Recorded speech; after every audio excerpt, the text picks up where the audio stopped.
Oh my God, there's people here. How'd that happen? I should learn not to leave this thing running. You oiled your door.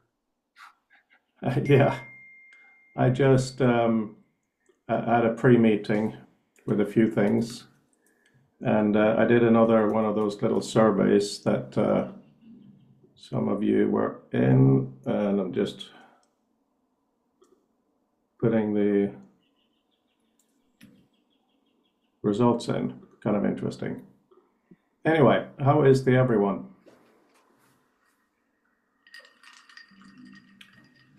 Yeah, that's good. So today we're going to do Mark's bidding. Well, Mark suggested something that we're going to expand into. But the first 15 minutes, we're going to talk about something I want to show because I can. It's more Sloan related and it's interaction related. You know what? I'm just going to start now. I know Dini and Fabienne are coming. I had a pre-meeting with them. But I'm going to not waste our time too much. Just hang on. Don't want to share too many silly things on here by accident for the video recording. Oh, Leon's here. Okay, I'll wait a minute.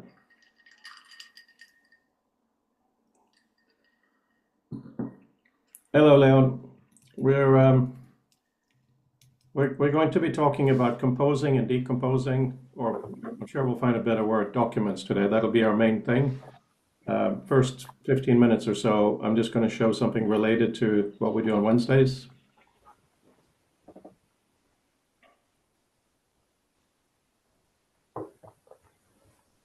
Oh, Fabienne, long time see. Hey, how are you doing? Yeah, long time see. See, I didn't say no see.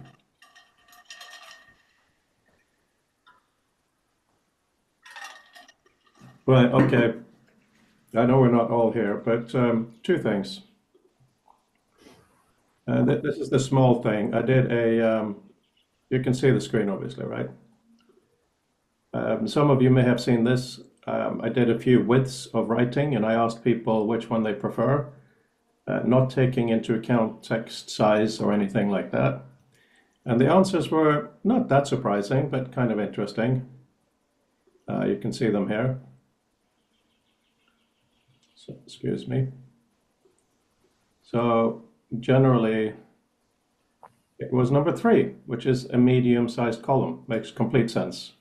And then I've started, because Mark and I don't have exactly the same idea, of saying who wants paginated text and who wants scrolling text, and so far it's 50-50. But I'm getting more and more responses of people saying it depends on what I'm reading, which of course makes complete sense. This is not a binary thing. Reading a book versus reading academic research is quite different.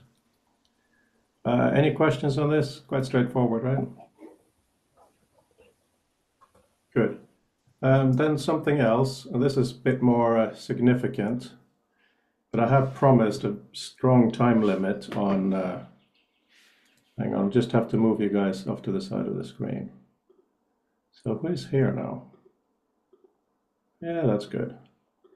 Right, so really briefly and really importantly to me anyway, the whole hand interaction and all of that is really, really cool. I'm very, very glad Andrew's working on it. But it is, of course, a context menu type thing.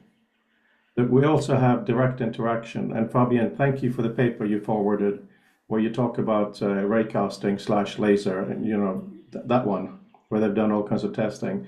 So on my way back from Norway, I was sitting there on the plane with pen and paper trying to get something different because Mark has talked about pulling the document apart. It was very visceral what he talked about last week. And of course, it's not going to be, you know, choosing options here and something happens in front of you for the whole thing. So, okay, here's Dini. Hi, Dini. Hi, Dini. So this is just a very, very brief interaction thing that's related to Wednesday before we get into the main meat of today. I have 4 more minutes left maximum. And this is based on Mark's points last week about disassembling and assembling and putting together and doing direct manipulation. So here's the thing. When we have a paper like this, how do we want to open it and what do we want to have happen? There are different states for hover and select and all these things, right? So I imagine we keep doing what we're doing here. I don't know if you can see me, but whatever. You point to go through as we have, and then if you pinch, you select. When you select, then you get the side abstract thing, but you also get all the references. This is partly a provocation for the rest of the discussion today, as in, where do references belong?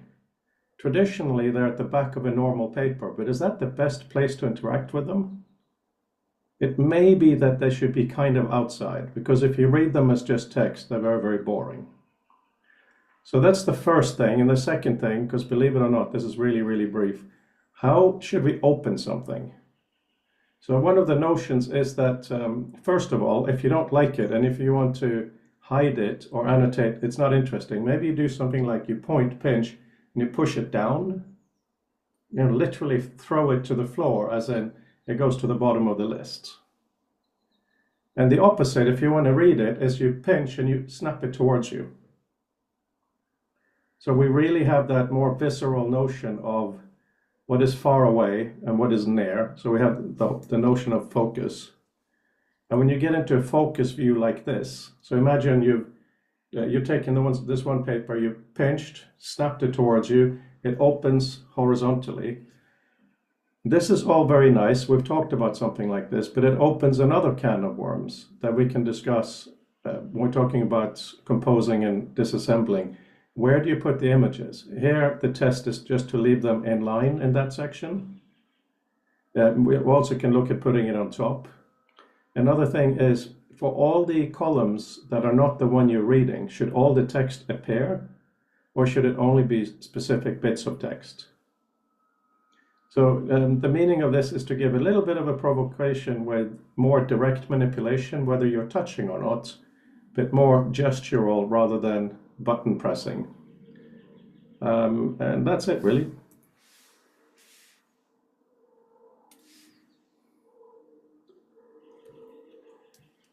So this was done with the notion of having a Mark Anderson paper, which is not based on paper, but which is based on, sorry, I'm just downloading what you sent there, Mark, of something with multiple dimensions. And then the final thing I'll say before I,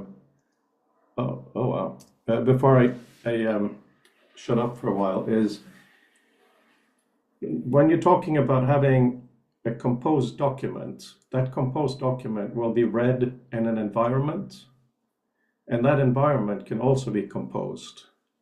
So one example of that would be you're reading about ancient Rome from whatever academic document, which may or may not have XR components, but you then decide you want to read it in an ancient Rome environment that someone has made, maybe someone you know. So that means that you may have stone portraits of the emperors. You may have a map. You may have all these things or not. But the point is, if we have the metadata, when you read the thing, you're reading it in a very specialized environment.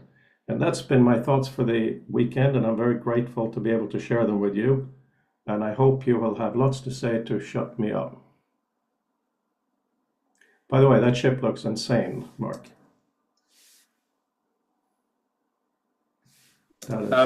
Yeah, it is. And it was very interesting. I hadn't realized that all that is doing, although it's run by the Navy, all it's doing is trying to be an autonomous ship. And it makes a self-driving Tesla look like a kiddie go-kart in terms of complexity. And that's without doing all the fighty stuff on top. A very interesting visit. Crew of 5, all driven from one chair. Quite something. The self-driving Tesla is a bit of a kiddie go-kart. He's been promising self-driving by the end of the year for 5 years now. No, I mean, I didn't say that. I mean, I wasn't mean to be rude about Tesla, but I hadn't realized agreeing with you. Complexity. Completely agreeing with you. Completely. Okay, since everyone's quiet, just want to put in a little thing. So you talk about self-driving. I've added a prompt to author when I am finished with a paper, I run this thing and it says check for spelling, grammar, but leave it in my tone, all of that stuff. One of the things it now finds is inconsistent use of terminology. How in the world does it understand that these two different names refer to the same thing is quite surprising. So that's like a AI to help me write rather than writing for me.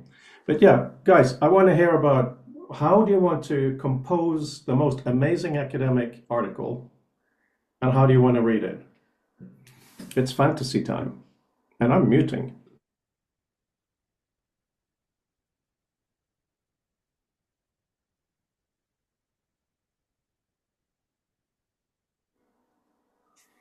Okay, Dini, I'm going to put you on the spot because you're brilliant. So you have this very theatrical thing about you.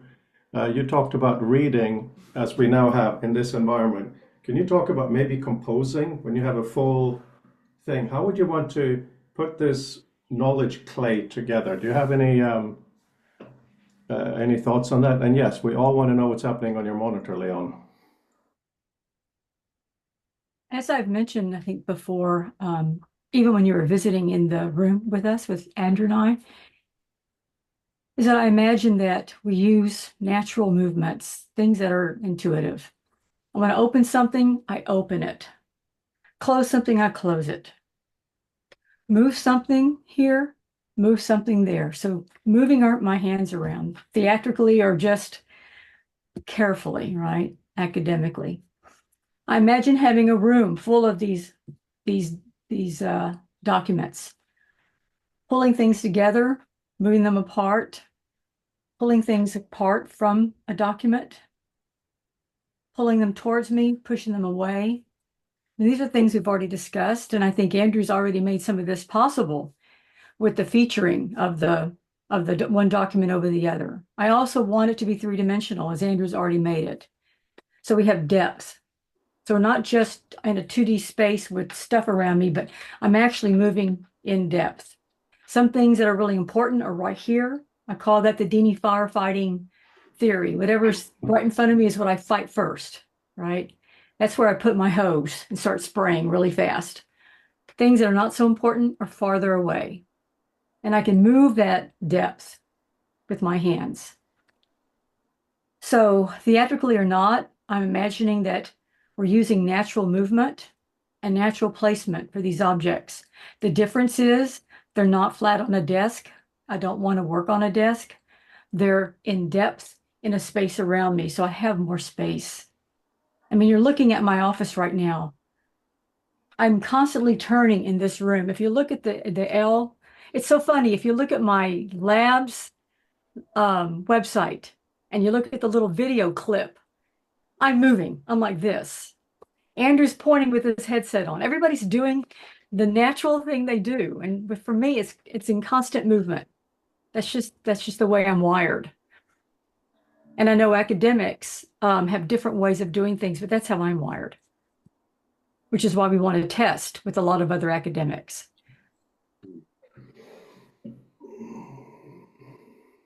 And that's it. So nothing new, just a reiteration of what we've already said. And over to Hungary. Can you hear me? Okay. I was just wondering, since I'm not a person who is sort of interacting with references a lot, Frode, you asked, what is the right place to interact with these references? Is it like, is it in the back or is it not in the back? And I was just curious for the people who are interacting with references, when do you do this? Is this like on demand when you need it, or is it something like you do at the end of reading something? Or I was just curious. That's a great question, and we have experts here to answer it. Well, I'll try and throw some things in there, and then let Dini correct me. I mean, the answer is it actually varies tremendously. So the thing I've done most recently is some peer review. So somebody sends you something that you don't know from Adam, you've got to read through. one of the things I've found it's useful to do is actually just read all the references as if it was text and see if they even look as though they make sense, because a lot of people don't even bother, and that normally that's their first, that's them at the top of the naughty step. If they can't even be bothered to get the references right, it may not be worth me reading, bothers me. Depending on it's slightly dependent on the nature of the subject and the degree of professionalism you expect from the author, but generally one of the things you should be able to expect is that somebody, if they're going to bother to reference it, got it right. Another problem that arises is you're writing something and there are some things that you know already because you've been backwards and forwards over a paper, you know where it is, you have it all correctly annotated, but you may reach a point and think, right, I need to cite something here. I'm basically making an assertion, and that's often a side quest, because it often turns out that something that's blindingly obvious and you know has happened, nobody's actually written about, but the sort of the nature of the whole sort of academic communication thing is ideally you're supposed to point to something saying, no, in a sense, the peer review part means that it was agreed by the community at large that this sort of thing is now a known thing, which is sort of what the referencing is doing. You know, I found this here and this is held to be an acceptable collection of facts. That's the scaffolding that the references are doing. So sometimes you're taking a reference that you have all the information for and you're just putting it into a document. Sometimes you are almost have to down tools and go off on a quest to find something, or you might put a note to yourself, come back, you know, I'm gonna have to do this either now or later to find a reference. In reading, as I say, in reading, it might be the case that either you're almost sort of doing an overview, but beyond that is that if you're reading a paper, especially if it's in the numbered form, where you normally can't see what the paper is without going to number 42, then you might, depending on the medium you're reading in, the old-fashioned paper where you sort of flick the pages over, looking at number 42. Oh, right, that's Bloggs and Smith 2002. Yes, I know what that is. So in other words, yes, I know the handhold they're putting in there, and I don't need to resolve that. Or you might see something you didn't know at all, and then you'll be, one of two things might happen is you might think, right, I probably actually need to go and take a quick look at that to see whether I need to read that before reading this any further. That's the most extreme form. Or you might just say, right, I probably need to take a look at that after I've finished. So what that points out is there isn't one constant way in that. But the central tenet is that if done right, what the references are doing are allowing you the reader, an unambiguous link to something else, which is generally held by the community that you're in to be a sort of a relevant fact, so that you can lean on that just as they have. I mean, obviously, there's a general expectation you'll at least go and have a quick look at it, but generally, it's a way of helping pass the information around. So it's even more the case with things like monograph books. One of the most useful things they're useful for is all the references at the back, because sometimes just flicking through that you find papers often by someone who you know enough about to think, okay, well, I'm interested in their work, and you'll find out all sorts of cool stuff, which then goes essentially into your reference library. And again, whether you read it then or you read it another type. So this is all part of this branching reading process, because an unseen part of the academic work is, and no one ever knows quite when it happens, because you never seem to remember doing it, but there is this need to just keep up with the literature. And the literature may be new as in just minted now, or it might be something that somebody wrote 200 years ago, but it only just came to your attention, and it has a bearing on what you're doing. That was a rather roundabout answer, but I hope it fleshes things out a bit. Yeah, it really does. I have a reply, but Dini, I think it's best if you go first, because you have yeah, please. That was wonderful. I was just spending the last week with Mariusz Pizarski, writing an essay with him, right? So we're writing together. And it comes from our book, but then there's new stuff that has come up in the last 2 years since we started that book. So I had to do, and we both had to do a second literary review, like what's new, what has other people said, what are the responses to the book have we had since it's been released in the last 6 months, right? And so I'm not interested in who wrote it. I'm interested in what they wrote, right? So authors are not first. I'm looking at titles. I'm looking at journal names, right? I'm looking at abstracts, and I'm going through and doing searches. And I know that there are people that are in my field, like Maria Mencia has written about the topic.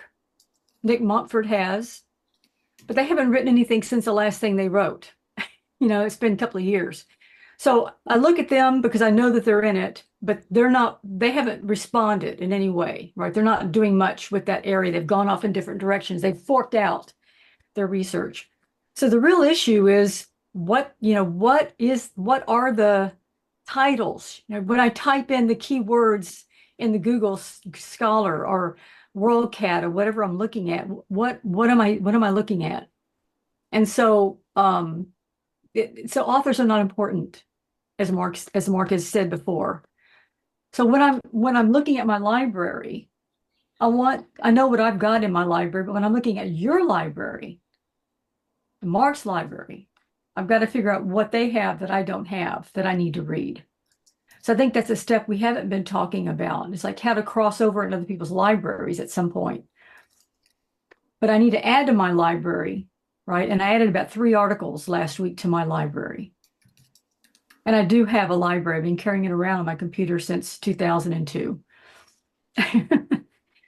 So, if that helps or not. So in addition to this, I would say there is a very big difference between a teacher reading. I'm not talking about an academic who happens to be a teacher, but a teacher. If you're reading student work, you want to evaluate the use of citations, and that is an important thing. Mark and my colleague now and former professor Les Carr, he wrote a script to analyze references in a thesis. So what it did, it put in a chart where they appear in the document. So you can instantly see, why are there so many references in the abstract? It shouldn't have any, for instance, or the background should have a lot, but they're missing. It also showed repeated citations. If there were just more than one, you would see clearly that it's the same thing. So this is the beginning of analyzing the scaffolding, so to speak, behind the work. When a student reads, at least in my own experience, it is very much about what's going on, but it is a little bit about the people, because you come into hypertext, for instance, you don't necessarily know who Ted Nelson is, but to find out Ted Nelson is cited is like, oh, he's one of the guys we should pay attention to, as is Mark Bernstein. But that's kind of early days. Once you're an academic, you have a clue of the people, so people are less important. So then what seems to be interesting in our context is that dealing with citations is a big deal when you're dealing with them. So maybe it should be a very separate view. That was my provocation in the way that I showed it earlier. Because when you're reading a paper and you're, as in our case study, it's a proceedings, you're not judging it in the same way. You come across a statement that may seem to be suspect or bullshit.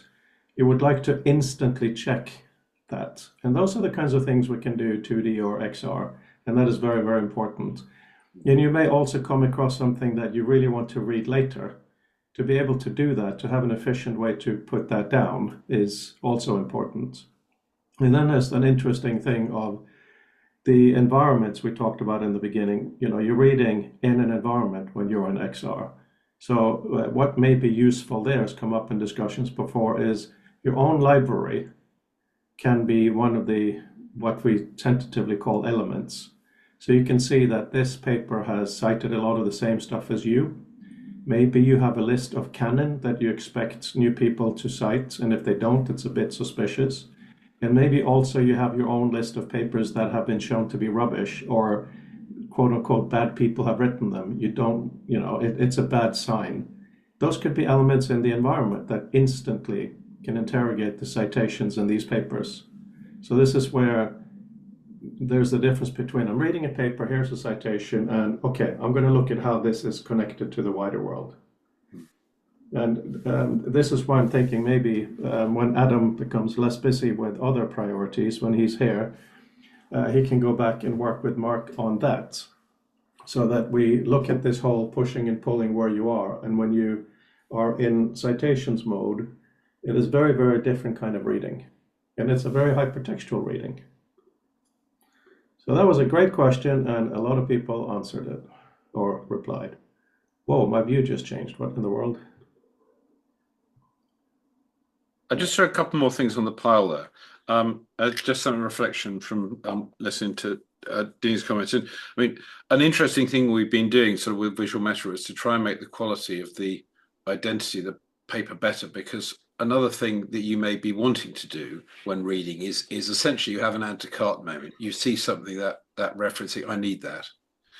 And whether I read it now or later, I definitely need that. So quite apart from the contents of the paper itself, I actually need that referencing information. But all too often, the information is presented in a form that doesn't get you anywhere. One problem I've noticed now is, in an attempt to be helpful, increasingly references take you to a PDF, often on a secondary place, because it's trying to get you around a paywall. That solves one problem. You now have a copy of the paper. What you still need in order to reference it is actually point to publication. So the normal old-fashioned way was you pointed to where it was, or the book that it was in, and then you go and find it. You go to the library and get it. So another problem in the way we do things digitally, and another sort of thing we've, in a sense, slightly unintentionally broken, is that we've forgotten in moving things to digital artifacts that you need both. So you actually need the reference for referencing purposes, which is discrete from the thing being referenced, which, thanks to the wonderful internet, you can, in most cases, you can actually get directly.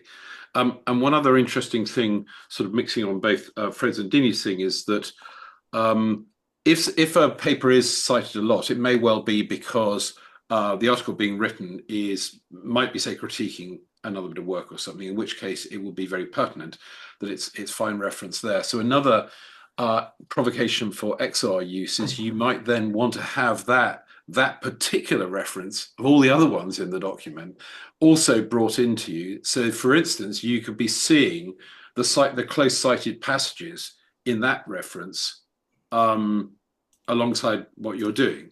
Now, in the olden days, you just had one book next to, the piece of paper that you had. It's actually rather easy, well, assuming you had both sources. That's still quite difficult to do at the moment. You can put them up as two windows on the screen in 2D. But so theoretically, we can do that in XR. Obviously, part of what we're looking at is building the infrastructure to allow that. Because one of the reflections I took from last week and the conversation I had after we finished recording with Frode, talking on a bit more about some of these things, is that I sense there's probably not a completely common understanding between all the various people in the corpus as to what's a window and what's an environment, in two senses. One, technical, is in this thing that I'm looking at, the operating system that I'm using or the visualization system I'm using calls this thing a window, or that thing something else, as opposed to the fact that if I'm looking in a sort of an XR environment, and there are just, I'll call them things, but they're discrete things. Some of them might be showing an artifact like a bit of text, another might be rendering a whole data set as a graph. Now, behind the curtain, so viewed from the code perspective, these are probably quite different objects. But whether they need to have boundaries around them, in other words, whether I as the reader, the user of that, need to see those edges or not, is an interesting thing. Our tendency, because of past design, is that we would think that we would put a box on, a sort of box around it, because that's what we're used to seeing. But we don't need to do that. And additional, people talk about the clutter of Chrome around things on a 2D window, and so I think there's an interesting reflection for us going forward is to sort of see if we can dig into that, the mix of the vernacular between our experiential sense of what is a window, what is a discrete thing, versus the necessary engineering side, where you emphatically have to know which belongs to what thing and in what form it's done. But then how it's presented, I think, can potentially be quite different in a way that would actually elide the differences between the underlying construction. Dini. Mark, it's interesting because it was, one of the most seminal articles ever written about hypertext is Siren Shapes, right, by Michael Joyce. And I have it in so many places, like it's in so many places in this room, book collections. I have a couple of. Oh, You dropped out. audio disappeared after you talked about having it in many places, Dini. Please repeat. Yeah, so while Mario and I were writing this article, like I couldn't remember where to look. I mean, it's in like 7 different places in this room. And we were trying to do it in the moment, right? So how do you get information quickly? And the other thing I think about a lot is once we produce our project, and I have my own library and I have access to Frode's and yours and others, how can we make a library that is in VR that's open to everybody? Like, how can we take what's already there in the World Wide Web and make the World Wide Web a virtual World Wide Web? I mean, how do we move the library so I don't have to go in and out of the headset? I lay in bed and wonder about that next step because that's the biggest step, right? I mean, so how do we expand what we're doing so that we can work more effectively? And the thing with Mariusz made a lot of sense because both of us were like panicked trying to get this done, trying to make a deadline, trying to find an article that should be easy to find. Frode? Yeah, that is a very important topic. And I think that obviously with the JSONs we're talking about and visual meta, it's an attempt at dealing with some of that. Just a beginning attempt, just to say, it's really worth looking at, Dini. Not saying we've solved it or I've solved it. However, when it comes to references, I think we should table that discussion for Monday or Monday week, because I think that is an entire 2-hour discussion. So I think if we can really today look at composing and disassembling the rest of the paper, I think what we have come across, please tell me if you all agree, is that when reading, when you come across a citation/reference, you want to do relatively limited things. But when you're focused on the references, that basically needs full attention and a large display. Am I way off piste on that, Mark and Dini? No, I think that's true. Certainly in initial part of the thing certainly when reading or reading new is that what the correct sort of term for it is, but the references needed to be at short stay. They need to be close by and ready, whether you use them or not. So, in other words, that it's not the measure you think it is. You need them if you need them, and you need them fast when you need them. But you don't necessarily need them front and center because that might distract from the thing you're doing in the moment. And that's a distinction that perhaps isn't obvious because when you get it as a paper document, it all comes. It's just all on a page. Yes, I think that is very, very important. I fully agree. Let me say it back to see if I misunderstood. If you look at a document in a virtual space, just having a list of references at the end is pretty boring and stupid and useless. However, when you come across a reference, you should be able to do things like add to cart, look it up, check veracity, all kinds of stuff. And when you want to really check the paper in context, you should have a really rich reference view available instantly.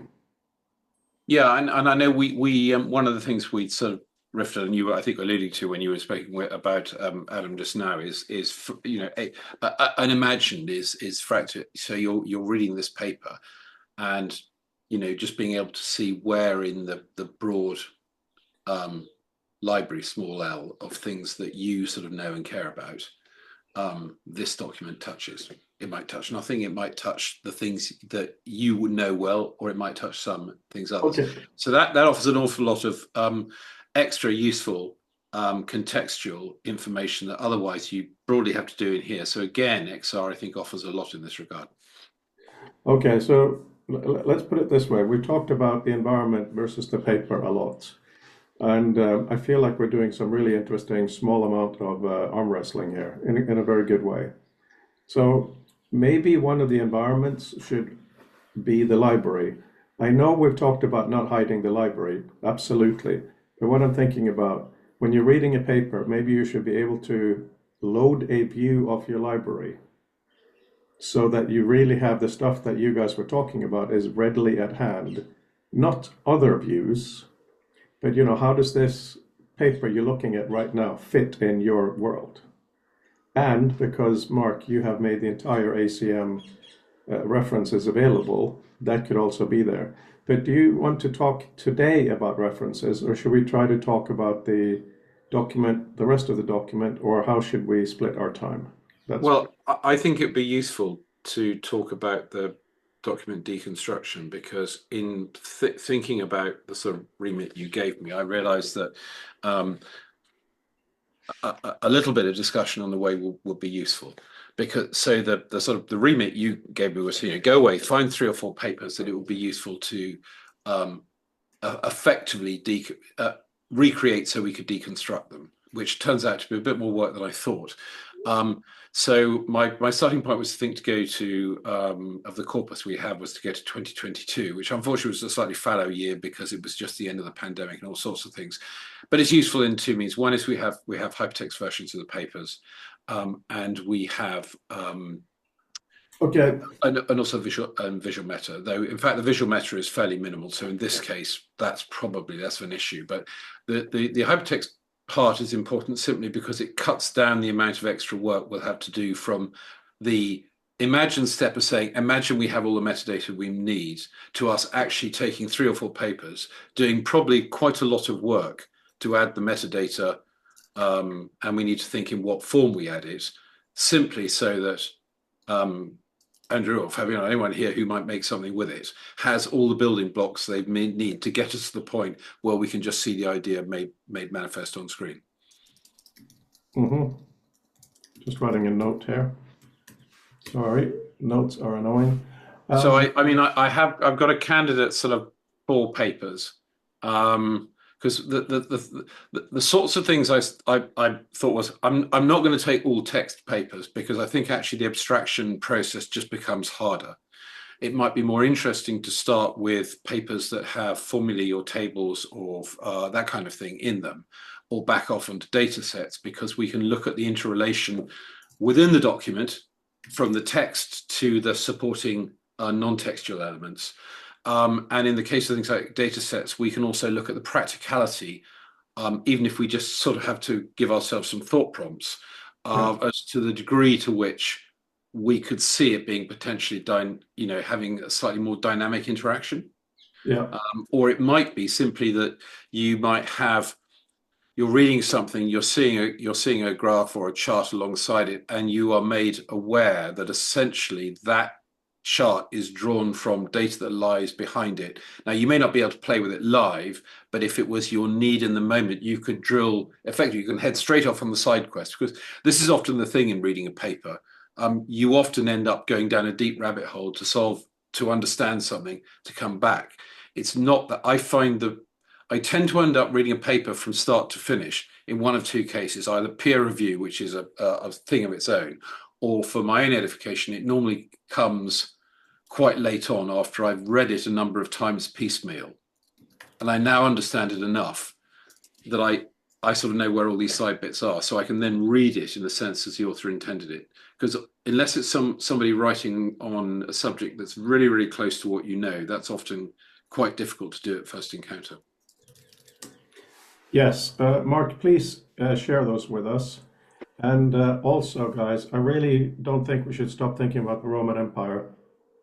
I'm saying that in our own community has a lot of great stuff, but other academic communities have more either history or spaces. So to consider the whole Roman Forum or something similar, nothing wrong with that, to go into how it can be. And Andrew, a question for you, which is kind of an important one. At this point, how easy or difficult would it be in the environment you've built to add a camera? so that someone who is not in the room can see it live over the internet. Is that a big ask or not? What do you think? Yeah, that's a pretty big ask. Okay. I would have to set up a whole streaming system. Would that be useful enough that it's worth completely shifting focus onto that? Oh, Because no, no, no. it would That's take a not, lot of work. that's not why I'm asking at all. I haven't even discussed Okay. it with Dini. The reason is I just was reminded that some of the big guns at the ACM were talking about wanting to have multi-user environment, and of course we're not doing that now. And I just wondered if there was a service you could use that had a static camera, so you don't have the head wobble.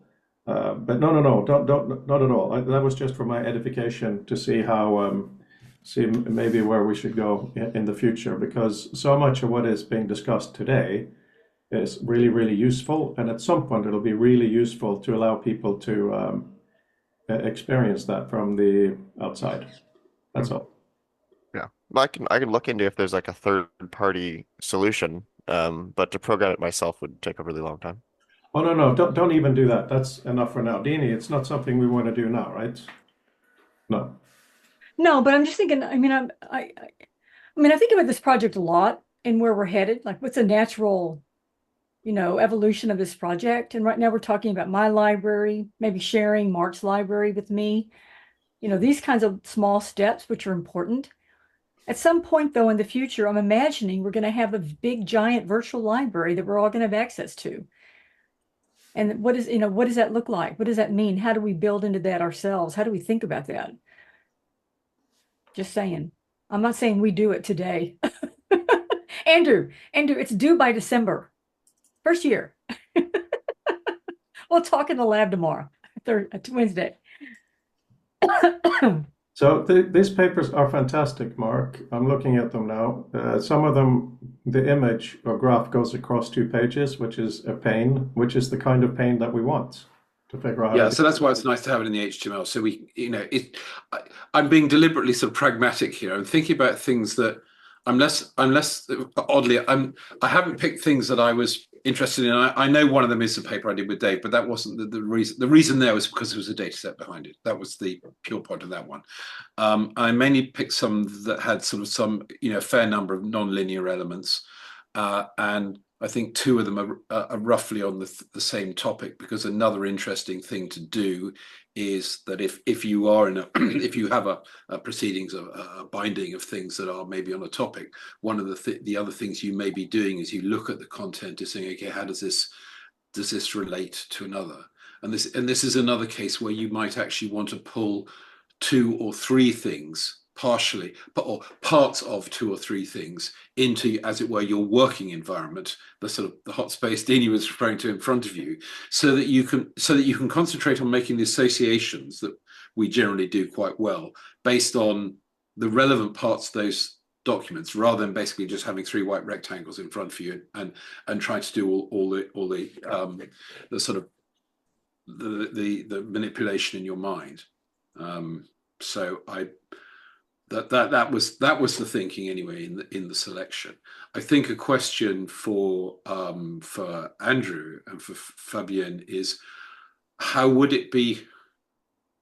we best, so for instance, if I wanted to show that these 6 paragraphs that aren't necessarily all one run of text link to 1 or 2 images and 1 or 2 tables, how would it be useful for you in terms of someone who's got to construct the environment to show that? How would it be useful for you to have that annotated, and where? Sorry, that's not an exam question. It's open-ended, so it might take some thinking about. Really, I'm not sure where to begin with showing graphs. They're kind of a nightmare to work with in a sense, because the data is not in like a distinct form. At this So point, you're I'm asking, thinking about them as static. You're absolutely right. okay, I mean, like an in the image. idealized world, we'll do fun stuff, but I think at this point, it's just being able to read. You've got a certain amount of the document that's maybe about research question 1, and there are a couple of graphs about it, and there's a table. So it'd be nice to basically be able to see that that sort of bit of the narrative, that narrative braid within the whole, and its attendant non-linear, non-textual parts alongside it. For you to be able to do that, the author of the document or the person making the metadata needs to give you the information that ties those together. And I'm thinking less in terms of, you know, whether it's a bit of JSON or something, but in a sense, how much hinting you need and where in the document it goes. So does it live very close to, say, the textual blocks that it refers to, or could it be like a bit of sort of metadata at the end? And I ask because I genuinely have no idea. The temptation is to put it everywhere all the time, and that just makes everything bloaty. So my tendency would be to think if we can find something more elegant. Well, if you're talking about where to place it, we could actually just put it wherever we want to. That's not too complicated. The complicated part is rendering it correctly. Really not sure how to do that yet. At least from like an HTML graph, because usually they're tables, or like CS Grid, and having something like that rendered in XR doesn't work. So I'd have to rebuild it, but that means I'd also have to make a lot of assumptions about what the graphs look like by default. And if there's anything outside of that, the whole thing would break. So I haven't touched it yet. I'm not really sure. Sure. Taking the one of the reasons deliberately for taking 2022 was whether it turns out to be a bust or not. We've got an HTML form of the papers, so we can reach in a sort of digital sense more easily than we can and at the moment with a PDF, and say we'll just, you know, so I can take a chunk of HTML that it might just point to a picture of a chart or indeed of a table, and at this point, I for myself am less worried about how interactive that is because I don't want to overload the process. I think the thing at this stage is saying, how can we usefully juxtapose these things? Is it even practical? Because part of the experiment is say, so it may turn out to be actually it's a cool idea, but nah, it's more trouble than it's worth. But for instance, it might just be that the effort of producing the metadata to do that easily turns out to be more than we think the average author would bother with. But I deliberately not going to guess what the outcome is. Frode. Let's just fantasize first and dream. I'm doing a bit of photoshopping while we're going through this. Hi, Brandel. 10-second update. We looked at some interaction stuff in the first few minutes. Then we talked a lot about references, which we're going to go into Monday week or the week after, because they require very specific attention in XR. Now we're looking at what are useful ways to interact with papers in XR. And yeah, I'm just doing a little mock-up thing while I'm listening to you guys based on one of the papers you sent, Mark. So please continue. How can we compose? We need a better word than decompose. What are we going to call it? Decompose is like rotting, right? I kind of, or deconstruct. Deconstruct. Construct and deconstruct. Derridian problems. Yeah. I'm not a big fan of Derrida. I mean, in reality, once we've done this, so we've gone through the thing of making the information that allows us to do the deconstruction, we shouldn't need to talk about deconstruction because it will just be a natural affordance of the document in this sort of medium. That's where my mind's going. So some of these terms all sound a bit, you know, engineering-y, and they might not sound so nice for reading, but it gets you to the point where you can just get to see what you want. It's still a horseless carriage. We haven't gotten to the car yet. Absolutely.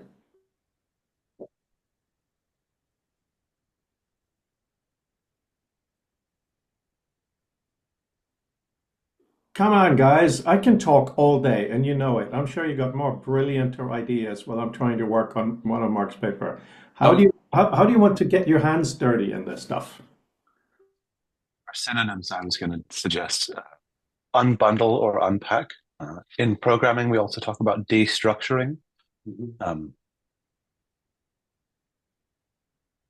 Because part of it, in a sense, is, you know, it is, I suppose, you know, post-structuralists or whatever. I mean, one of the things you're doing, though not necessarily intentionally, is effectively taking apart the author's sort of narrative, but not out of a sort of any antipathy. It's more that there's a part of it that you want to see without needing all the rest. My sort of thought provocation in this is really that I don't want the overload of having to read the other stuff. I know the bit I want to see. I know the other stuff is there, and I know I may need to return to it. But at this moment, I only want to see this part of the document and the non-linear, the non-textual supportive elements that go alongside it, which for current technological reasons are often not placed next to the text that they interact with.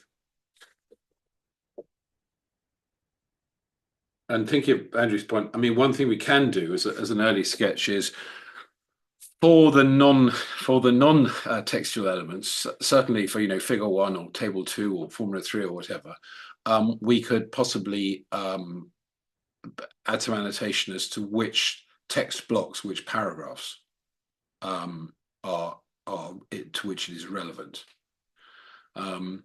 Though I sense that where one's going is if you think about a document that may have 2 or 3 sort of streams within it, because there might be a number of different experiments you're doing or a number of different thought ideas that you have, that you sort of want to have a manifest. So it's another form of a table of contents, because what you're sort of saying is, show me sort of experiment 1. Because at the moment it will exist partly in the introduction. Well, the introduction is probably general, but there'll be a bit about the methods, there'll be a bit about the findings, there'll be a bit about something, because that's how you have to do it, because you generally don't write up experiment 1, then experiment 2, then experiment 3. So what you're doing is you're just gently de-interleaving those narratives so that you can concentrate on one at a time. So the non-textual elements need to know which blocks of text they belong to, and vice versa, which would then coalesce up to being a sort of some information that would allow us to sort of say, show me strand number 1. That's sort of where my mind's going at the moment. And probably, I think, what we could probably do most easily is to just add effectively some custom attributes into the HTML, some spans or divs or something, because we have the HTML version of those papers, just to even see if we can actually get a useful extraction of that. But does that, looking at Andrew just quickly, and I see Fred, you got your hand up, but does that make sense, Andrew? Is that a completely bonkers idea? It's not a bonkers idea at all. I'm trying to figure out how it would translate into my programming. Sure. I mean, I think the first thing is to get you something that, even if we don't know what we're going to do with it next, that you would get you to the point where you could say, even if I don't know what I'm going to do with it, I now know that this block, this paragraph, this paragraph, this paragraph, this image tag, this table, now form this subgroup within the document. That's sort of. I'm sure that would be useful. Okay. My only concern is I hate giving out work to do for somebody if I don't then get to using it. And I'm concerned that because of all the other priorities people have, that won't be touched before the conference. So I feel bad kind of requesting things from you if we may not use them in time. I think it needs doing. So I can start noodling on that. Good. Thank you, Fabian. See that. Frode, you've got your hand up. Yeah. I don't think we should think about that at all. I think we should ignore everything you said, Mark, with the greatest love and respect, because I think we're in the dreaming stage. I think we should make an assumption that if we have amazing interactions, the ACM and others will have to follow, right? I know that sounds a bit ridiculous, but I just mean that even if we have to do a manual tweak on everything that's being presented, if we can really show that it's useful, it would be great. Now, in the very beginning of the call this morning, I had this fanciful, silly notion of the Anna Karenina principle for interaction design.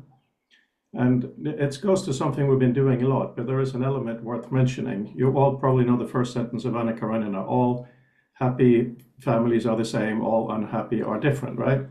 So much work is done in our field where they just do a few elements so you don't get a happy marriage. You know, this is missing or that is missing. So that is, of course, why we're looking at the visual and the interaction. But we also, as we know so very well and been talking about, we have to look at the metadata. But more than that, we have to look at the distribution. We have to look at the use. There are so many elements that have to come together. But right now, arrogantly, I really think we should say we have perfect metadata for a perfect document. How do we want to interact with it? And that will be a really powerful push to help with these other ones. So what I'm doing now, by the way, is mocking up taking one of the documents in a landscape panorama view, just to see how it feels. So we can all just put it in the headset. Fabienne, please. Yeah, just a quick idea. I remember a long time ago, I met with a researcher and he was working on, and I don't know the name in English, but basically some kind of not mindful reading, but something where you have, and it's also was an academic reading, but it's not reading for pleasure. It's like, how do you get a proper analysis of a document? Can actually, doesn't have to apply to a, can be any document, doesn't have to be a paper, but it's usually for papers.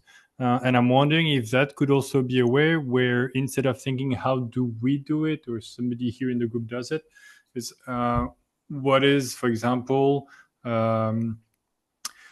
classes given to people that are starting to do research. They have a goal, let's say, I don't know, nuclear fusion or something easy, and they were like, oh, how do I read a new document the quote unquote proper way?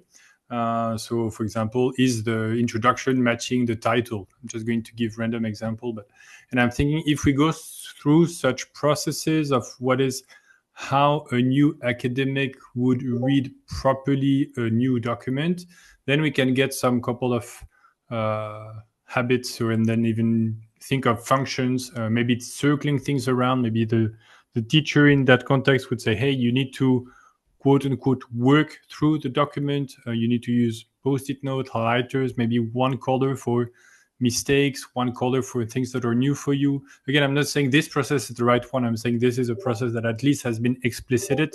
And then because it's explicit, it means Andrew or Leon or Brendel or me or anybody who wants to associate this process with a couple of functions and then with the interaction, it's a much easier job. And maybe if we do this with a couple of methods and we see they are actually coherent, the same, that might help.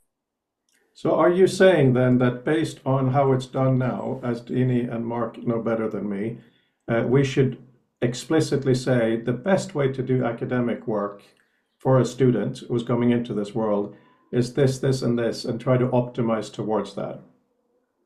I want to say something here about that. Saying that this is the way it should be done is not a good idea because every field is different. We have different methods. And so I would argue that we have a suggestion for how this may unfold, with the idea that other fields are going to step in and say, this is what we want. I represent humanities and arts. Mark represents computer science, data information, but there's also social science, hard engineering. I mean, there's a lot of different other fields that are going to say, no, this is not how we work at all. So we can just simply make recommendations and say, this is how this group represented by these people are envisioning this moving forward. And we welcome all other suggestions. That's what the testing is going to be for, especially in year 2. Perfect. Yes, I think it's a way also to delegate that challenge away from us and to say, oh, we use this one example from this published process, and we're not saying it's the best, definitely not, and we're not saying it's for everyone.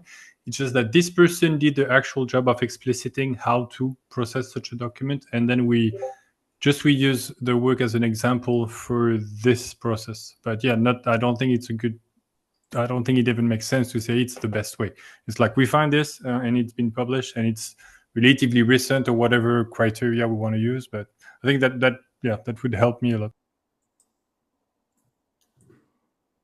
I have found it interesting in sort of just very much in terms of like elevator chat with some people I see at the university, a lot of whom at the moment, the ones I'm meeting, there have to be in chemistry and sort of high energy physics and things, is how difficult they find it to imagine their work in anything but the 2D environment they're used to.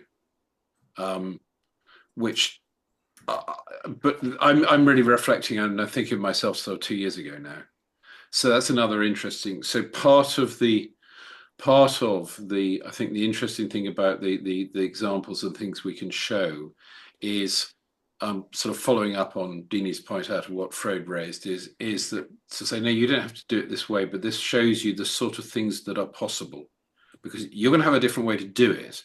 But here are some of the tools in the box that you can use. So some people might want very constructed things because they have very fixed processes, and that's fine if that's what, you know, field A is doing. Field B has something where they might want much more sort of woolly, loose display of stuff. That's fine too, because the joy to me, I think the thing that really shines out as XR as an idea, as a concept, is that it is this malleable space, which I probably incorrectly expressed as being the holodeck, because I wasn't thinking of it from an entertainment sense. And I know the holodeck also is a health and safety nightmare, because everybody goes in there, bad things happen. But essentially, you build what you need.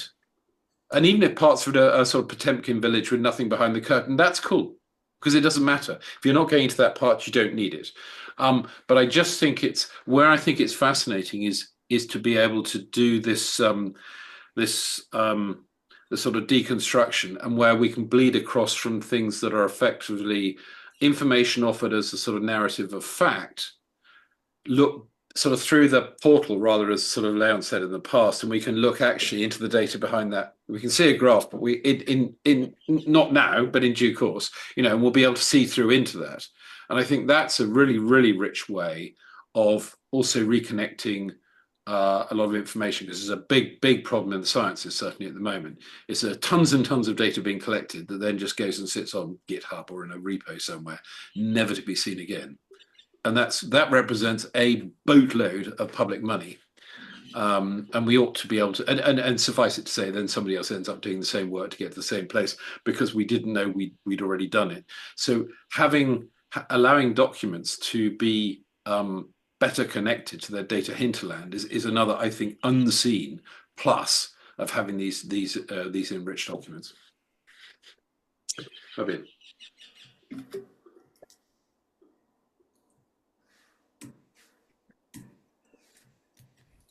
Sorry, I forgot it will come back. Yes, so sorry, no, it did come back. It's when you say it's I don't remember exactly, but I think you said something like malleable, that we can easily change the space. Sadly, and this is a little bit like, I don't want to like hijack the discussion to talk about programmability and some of the things like where I talk about scaffolding and whatnot, but it's not really malleable. So it's not really easy to change in the sense that, as far as I know, in most cases of VR stuff, an experience or XR stuff, okay, most of it first is not open source. This is just a number out of my head, but I think it's not. I think it's not. And when it is, it's not that you can change only what the experience has been designed to be modified. Let's say it's Tetris and you change the cubes from one position to the other, but you're not going to change cubes to sphere. You're not going to like it. So I don't think it's that malleable. I think, yes, it's the virtual space, it's safe because there was nothing and you got something. It is malleable. But I think most times it's arguably less malleable or modifiable than a random piece of software you have on your computer, which gives you like a preference list long as your arm and then different tabs and all this. So I don't think it is. So I think that's useful to capture, actually. You're absolutely right, and I was perhaps being a bit free and easy with my sort of my description. But no, I get entirely what you mean. I wasn't thinking that everything is completely plastic and you can just, you know, turn a tree into a spaceship just because you want to. And there's an element of construction, but you do have more choice in what you construct. And I again take your point that again the tool that you use places some limits on what you can construct. But if I get this, apart from tearing all the pages out and reordering them, there's not much I can do with it. If I had a Word document or a PDF, I could print it out, and I might print it out on white paper or yellow paper, but I don't get much more choice. But so in context of that, that's why I was sort of making the point that I thought XR was offered more choice in the way that we interact and we display.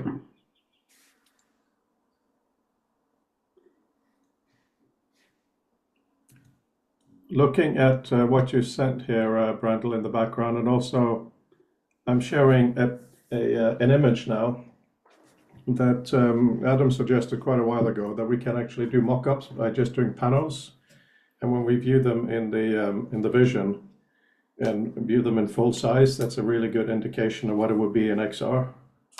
So if you want to do that, it's a cheap way. It was very, very interesting to do this because, as you can see from the image that's uploading to you now, it's bloody massive, right? So we would need an efficient interaction if we were to do columns per heading. I'm not saying we should, but if we were, we need an efficient way to kind of go to the next page and back, next column, so to speak, and then up and down. It probably is worth interacting with.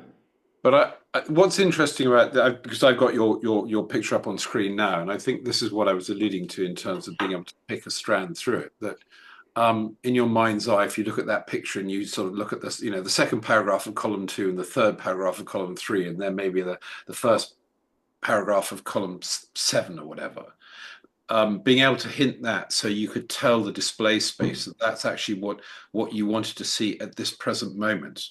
Now, it's extra work for us, the author, but you know, we've learned to use PCs, you know, when we used to have someone to type stuff for it. So not all of this is possible. We'll just have to learn how to do it, and also we'll have to have the tools to create it. But I think that's it's interesting because one of the things it will change is some of our writing practice.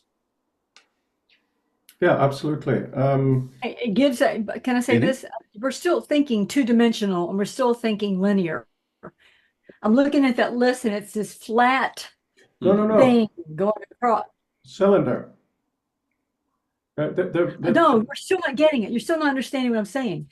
It's still two-dimensional. And what I'm imagining, I think, Mark, you're gesturing towards this, that is, these are more depth-oriented. We don't need columns going across, even if it's cylindrical in shape.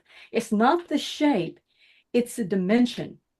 But I don't want to work in 2 dimensions anymore. I want to work in 3 dimensions. That's the point of virtual reality, right? I can work in depth. And I want to be able to move these things in and out so we don't have to have a huge panoramic view of columns in front of me. That's crazy. Yes, and that is why we're having this theme discussion today, for exactly that reason. But so far, we don't have any specific designs for how to do that. So this is one test just to see if we do have it spread out this way, how does that feel in the headset?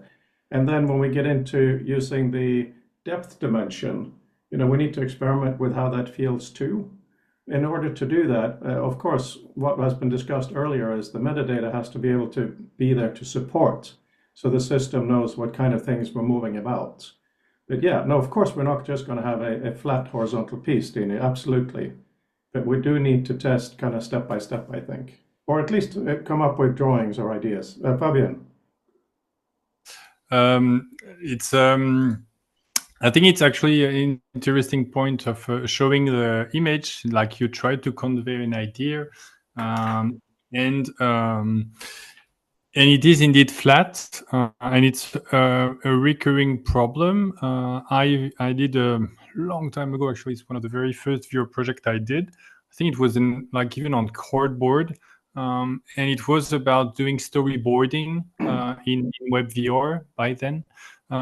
Because I was seeing people that taking piece of paper and writing it or doing basically a single perspective of what the viewer would see.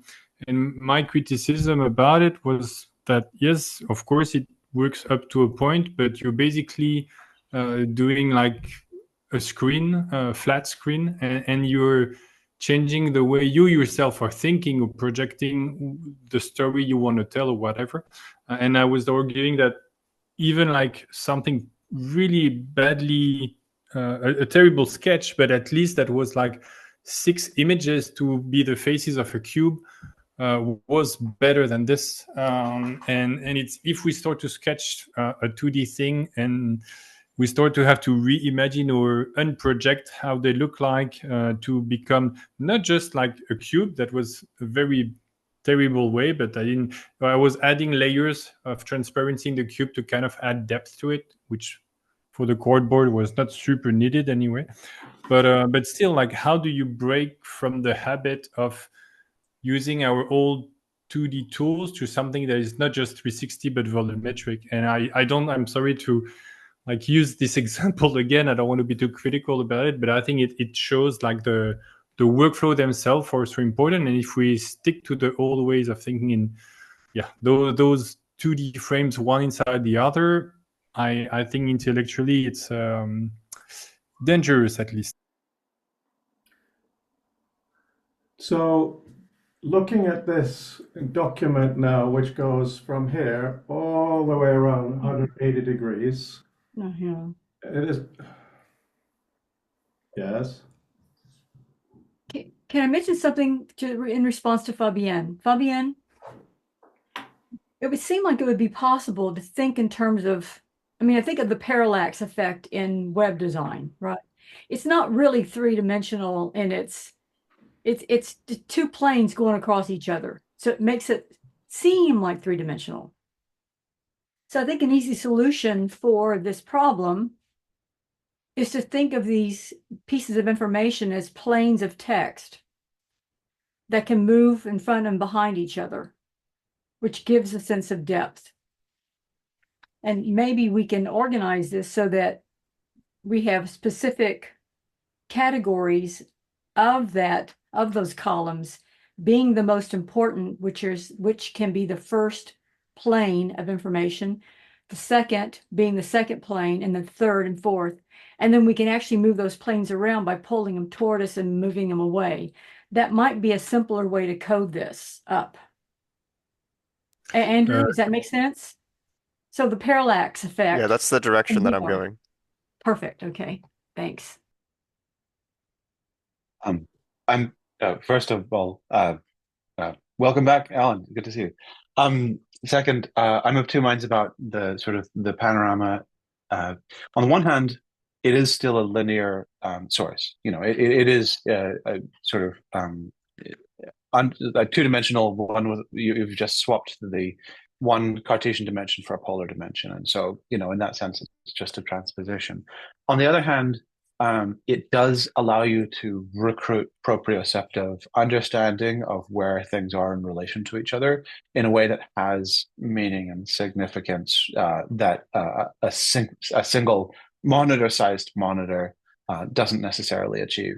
And indeed, you know, a large monitor doesn't necessarily achieve unless you have the ability to kind of meaningfully encode your sort of relative orientation to it. So, you know, if we had started virtual reality from a context where monitors simply knew where you were, and if they were large enough that you needed to be able to look from the left to the right, and we'd recruited that as a mechanism for being able to kind of meaningfully highlight and focus on information, we'd be in a manifestly different space, arguably better.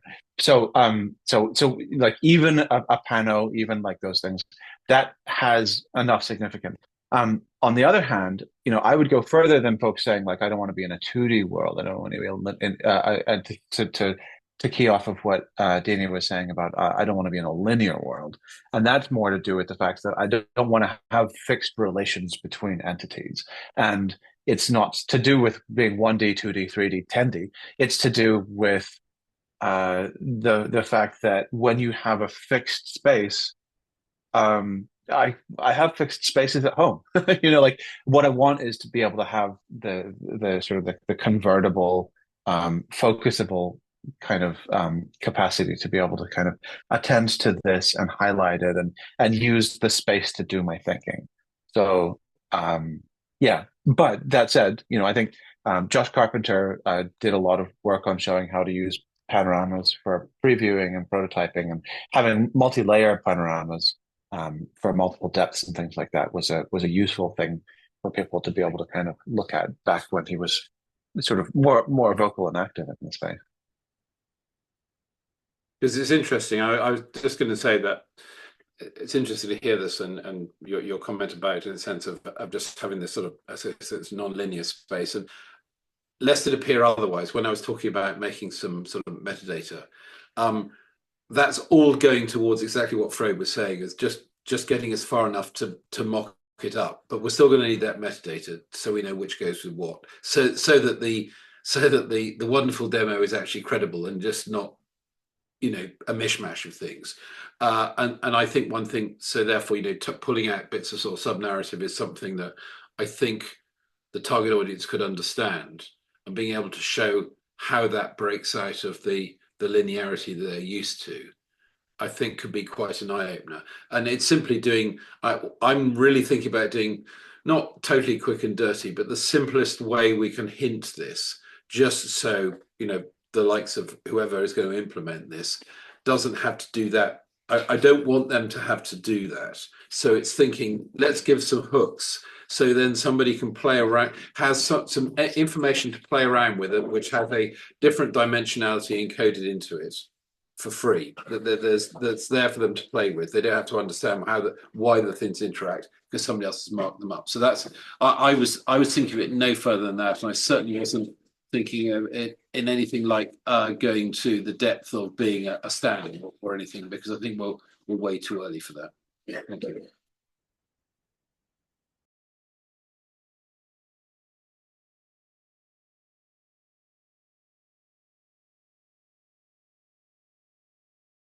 Actually, just add quickly one interesting thing about the sort of like the, well, I'm seeing obviously on a 2D screen the sort of panoramic picture, as it were, that Frode just produced, is actually it would be an interesting way of seeing how a document has been marked up for sub narratives, because you could overlay that probably with something as simple as color or pattern, and that again, that's actually something quite interesting. So if you have an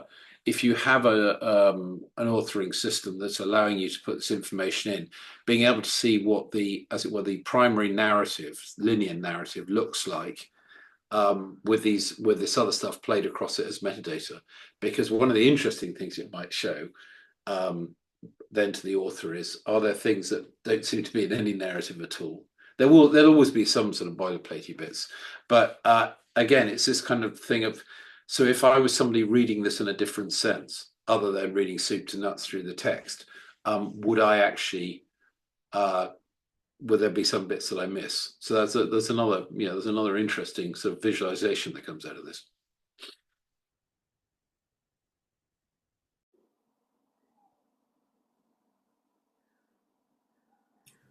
I think we need to move to a design position where there is more proposals rather than just no's. You know, it's kind of annoying for me to do a mock-up and then just, oh, that's boring. You know, if we want to do the other dimension, as Fabian is saying, there has to be proposals how to do it in a way that is not messy. You know, so if we're going to use that dimension, we have to decide how to test it. And we also need to decide, will the text then have a background, or will it have no background? Text with no background tends to be very unreadable when it's overlaid other text. So I really think we need to get up into a further mock-up stage, because having the text spread out in 180 degrees, when you look at it in the headset, which you can all do, just take this image, put it in photos, and there it is. It is a starting point, but yeah, I don't know.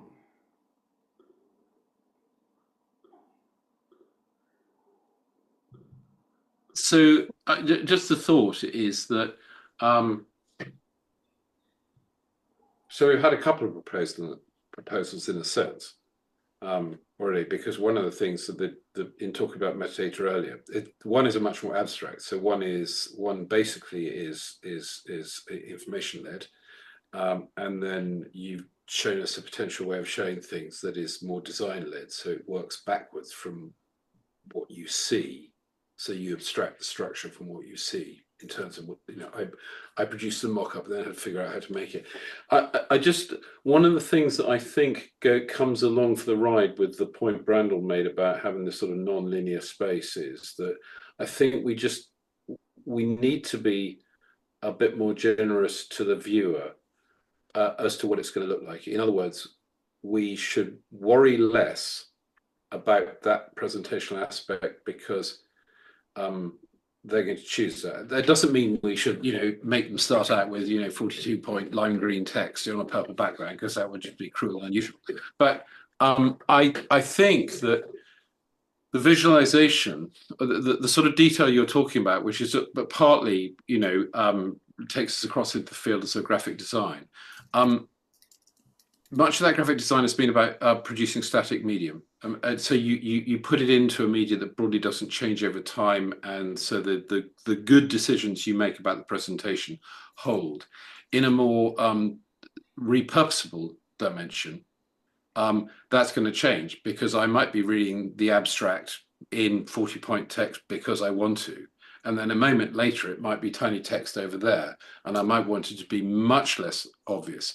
So I don't think, if you are going to embrace that degree of change, it's easy to start the design process from thinking what background should it have. It should, it will need a background, but the point being, I'm not sure a sort of broadly a graphic design thing, if I can characterize it that, and not in a negative sense, I don't know actually whether that actually restricts us or helps us in trying to work out how things should be. Right. I don't have an opinion on that, Mark, but I do have an opinion that we need to be a bit concrete now. So if you want to get at it from a data or interaction point of view, brilliant, write it down or present it, absolutely. I'm not saying everything should be done in the same way, but for instance, Dini, when you were talking about using the different dimensions, at this point, we need to get quite concrete. What do you want to have in the background? What do you want to have in the foreground? What interactions would you like to have them translate between foreground and background? What elements do you want to have available, and how do you want the elements to be available? What I did with this panoramic image was take one real paper, so we can see that it's actually a lot of stuff, and that doesn't even have the reference section. So we can now maybe start deciding that of this huge half circle of stuff, what we should be able to have is this aspect, and then we use interactions to get other aspects forward to get really quite concrete. I don't know, what do you think? Well, I think we've been hinting towards this, Mark and I. We're not interested in authors right off the bat, right? We really want to get to the title and abstracts. That would be the first line, the first plane. The second plane could very well be authors, right? So I think that's something that Mark and I can work out together to make some sort of hierarchy, which is what I think you're suggesting. And those would be like first, second, third, right? So we can hierarchize this so that it makes some sense. I don't think each element should be its own plane. I think that would be confusing. But I do think there's categories that can be grouped together to make this much simpler. As far as actions, we've already talked about that. I want to pull things toward me, move them away. We're already devising this, right? So those columns that I want to be in the first plane, I pull them towards me, right? And those becomes highlighted, like Andrew has already programmed, which is a delightful, fabulous thing, right? So I think we've already made a lot of headway into this. And welcome, Alan, to our conversation. And I hope you get to look at what Andrew's done already, because it's pretty amazing. So yes, we have looked at those things, but if you now look at that image that I posted, that is one example paper, and there are a lot of columns. So, whether we have to look at, when you view a paper, what happens to the previous layer, the proceedings? Does it stay visible? And if so, how far away? Because it makes a big difference. And does that mean that if you have several library proceedings things, should that be in the background? Does that mean that the columns of a paper, if we do if we read it, should we present to something like this, or should be one long vertical scrolling, which also gets quite long? We need to resolve that. We need to resolve the issue of where do we put images? Right now, in this little example, the images are on top of the columns where they appear. They're tiny, with the notion being that we can make them big when we want them to be big. But I think we really need to start sketching and getting to very, very concrete ideas of this piece of data can be shown here, and I can do this with it. Mark?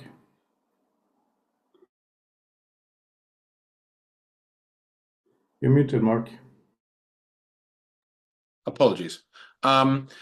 If we think about a very nonlinear space, this is why I raised earlier this point about, well, what is a window, which might seem a rather trite thing to say, but in a sense, so if I want to look at the introduction and abstract to 3 different papers, how does that actually work? Because if each paper is a sort of is an unseen box, as it were, how do those play together? I mean, and again, I think what Brando was hinting at, I think was something that's akin to what's in my mind, is that in a sense that pretty much, let's say even down to paragraph level, that everything is appear within the space. The fact that it has a serialized view in print form is just one version of the story. In fact, because what we're really hinting at is we want to be much more flexible, and I think that does pose a constructional challenge, because we need to be mindful that it's not just about the visual, it's not just about our sensory perception. It's got to be constructible. So it's one thing to have something that makes you go ooh and ah. Being able to reliably and consistently create that from a non-Frankenstein structure behind the curtain, I think is a challenge at this point. I don't think it's one we should shy away from, but I'm conscious that in terms of dreaming something, the remit I place upon myself is to have some idea of not so much is it possible, but is this going to be, is this a problematic in a way we hadn't yet thought about, and just the point of pictures, I think we need to move beyond thinking of them as illustrations, because at the moment in conversation they tend to get treated as if they were the colored plates in these expensive colored plates in the book, and we'll put them out. I think that their relationship is to the text that they lie alongside. So that's where they fit. And of course, in the original print production, they, like us not, are nowhere near the text with which they live. So it's not so much you want a list of pictures off on one side. What you actually want is you want the contingent explanatory information, be it a table, be it well, there are normally 3 forms at the moment. Or actually 4. You've got images, charts, call them what you will, tables, normally tabular data. You've got formulae, and actually the other thing are footnotes. So whether they're endnotes, footnotes, whatever notes, they are a pertinent gloss that should be presented close to. So I mean, the good example, in fact, is sort of Tufte style side notes. So when you're reading that, actually, what you want to see is you want to see that footnote absolutely right, slap bang next to where its text is, in whatever virtual rectangle holds that. Now, as a viewer, you don't care. What you want to be able to see something that's readable at a comfortable size, and all the information is available. What the bounding boxes are and whether they overlap and all that sort of thing has to be done constructionally, but it's not part of your concern in the consumption. I think I think where the dimensionality comes in is both in terms of being able to put something in high focus in front of you, not so much in eye focus, but the point is area of concentration, as opposed to stuff that I need to know is still there and I need to be able to reach out and get it, but it's not in my high priority. But also in the sort of, I suppose, in the Z plane, perhaps being able to push stuff back because you might want to be able to see, I don't know, say the amount of text that lies behind an idea. So this is, this idea here has all this going out behind it. Dini. I love the idea of stacking information. So for example, when I was writing that article last week with Mariusz, there were things that I wanted to put in order here, and things that were a little different topic, kind of associated, but not quite the same, put over here, and there are like 2 or 3 of those. But it's called synthesizing information, right? You organize things by synthesizing them into topics, categories. So I want to be able to synthesize information and then draw together those items into some major theme or some major argument. And so being able to put them in categories across my space, move them around, shuffle them like cards, right? Going back to the hypercard metaphor, and then pull those together that make sense. And then be able to, in year 2, write about that, write in that space about that.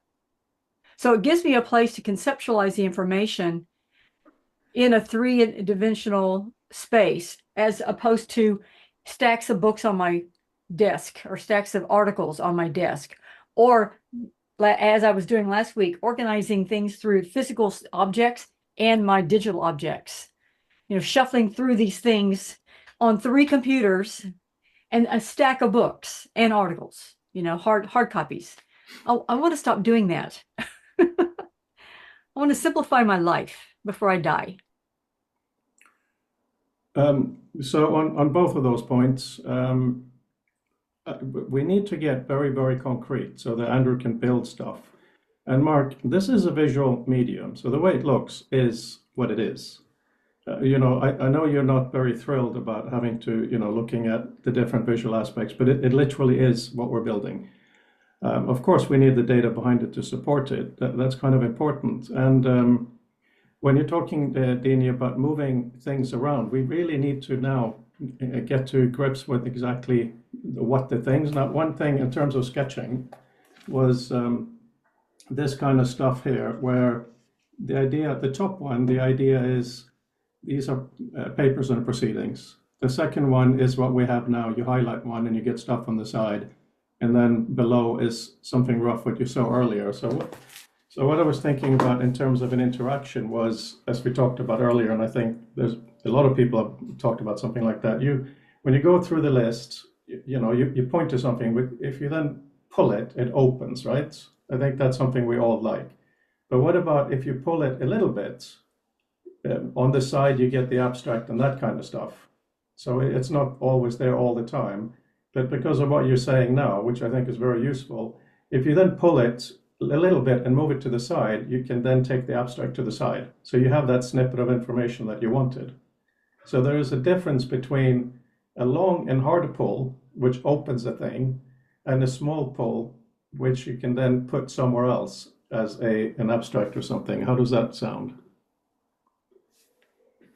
No, but so, I mean, Dini, I'm trying to address the issue of the very specific motions, because you have to, it's so weird. The opportunities for XR are vast, but the interactions at this point are so minimal. There's so little we can actually do. And the thing that really got me going last week was Mark's insistence, in a good way, of looking at it really, how do we do this? So the whole thing of, anyway, yeah, I'm just repeating myself. Brandel.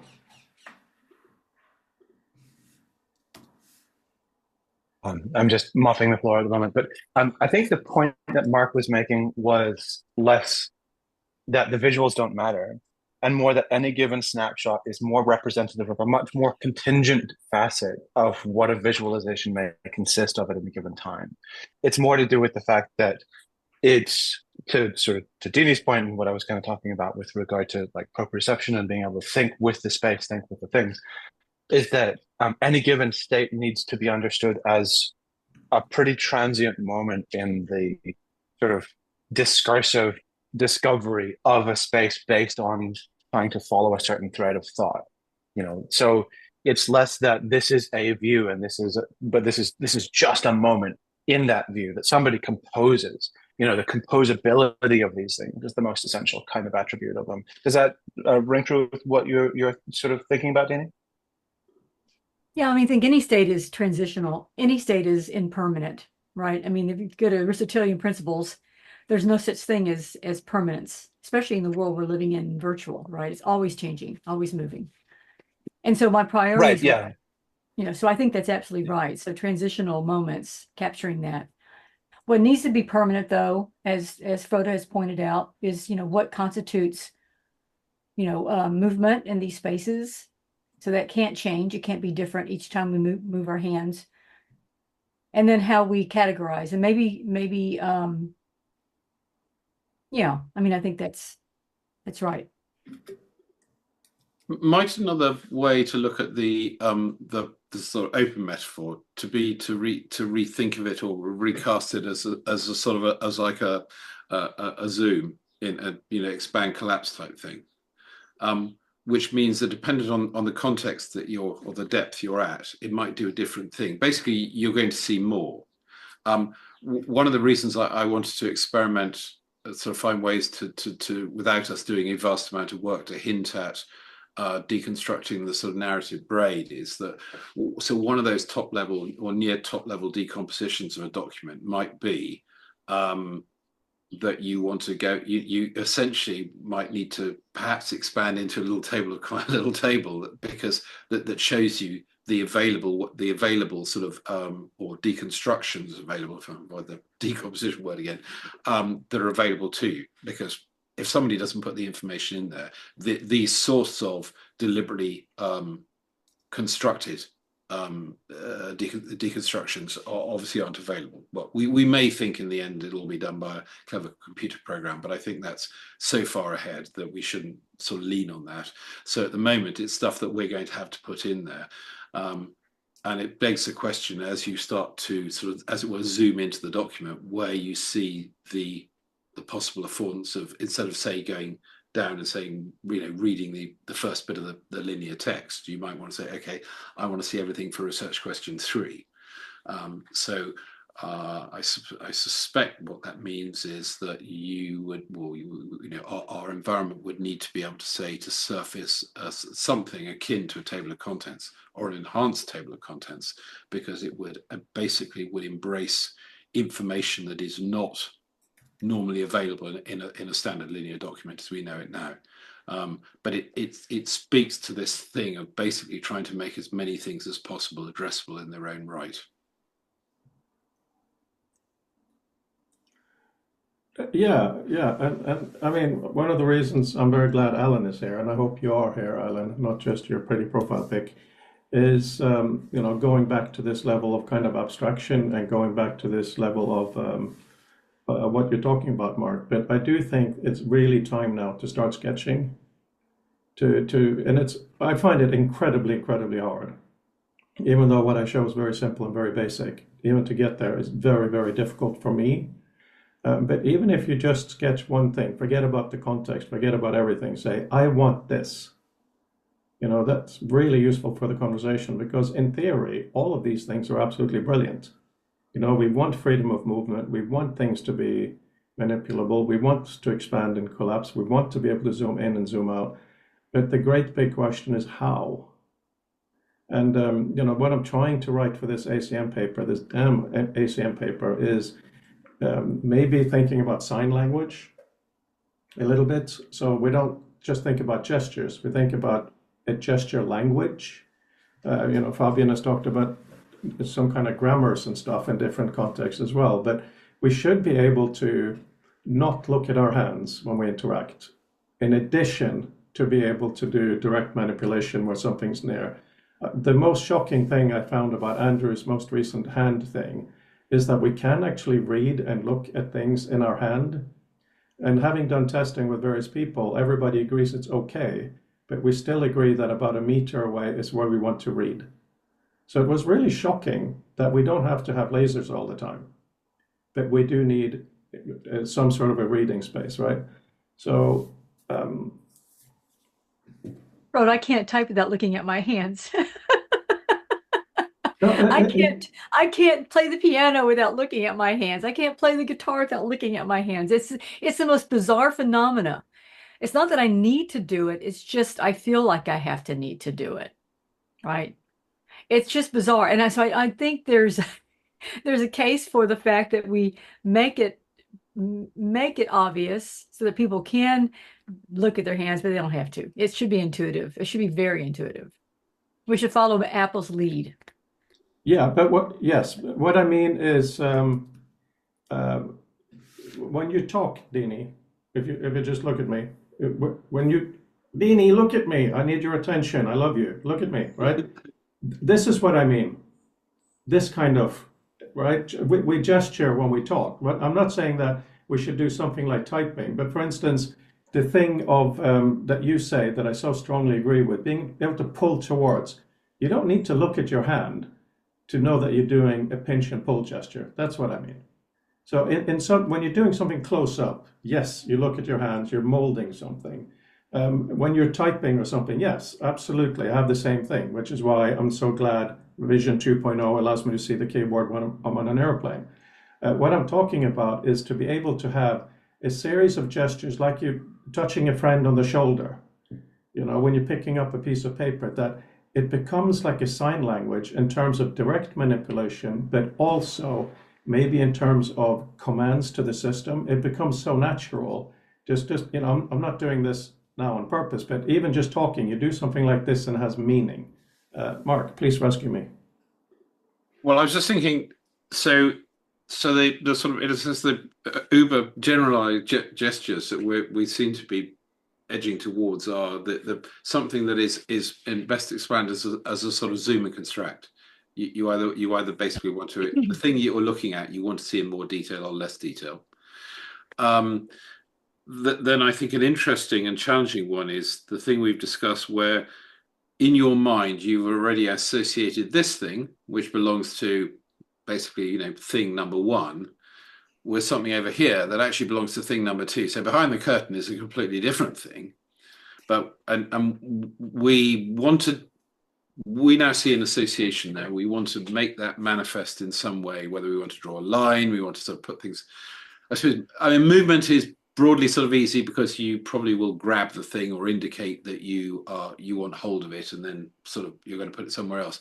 But I can see there is, once you start doing this non-linear sort of display and exploration, something that becomes, you have to be sort of mindful that probably the thing that you're dealing with is still linear in its underlying stored form.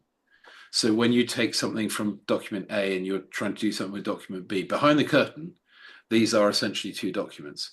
So I think there's some interesting exploration to be done there, because on our side of the curtain, we just want to smush stuff around together. Yes, Dini.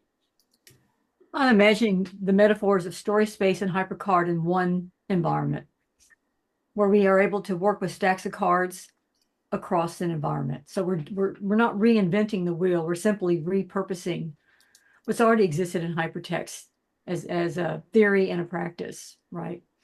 And so this is not rocket science. We've already seen how Mark Bernstein has laid out the tinderbox in story space environments. Or you know how Apple has done HyperCard. And so I don't think this is difficult. And with the HyperCard, and all we're talking about now is the actions we need to do to access the information. And I think we've already started that. I mean, and Alan's coming in thinking we haven't done it. Probably haven't talked about gestures. Alan, we've been talking about gestures for quite a while, and we have quite a few already in place. Now we're just fine tuning them to the fact that even we're looking at appendages and places on your fingers. So how we can use our hands more effectively.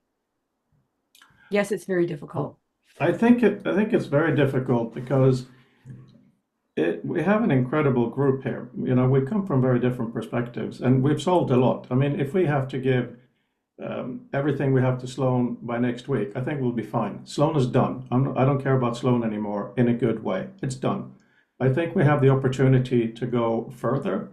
And that's why having Mondays as being kind of related to Sloan, but also loose like today, to pretend we have perfect metadata for every document, to pretend that everything Andrew's done we can throw away for the moment. Don't have a heart attack, Andrew. I mean, rethink to come back to the same thing.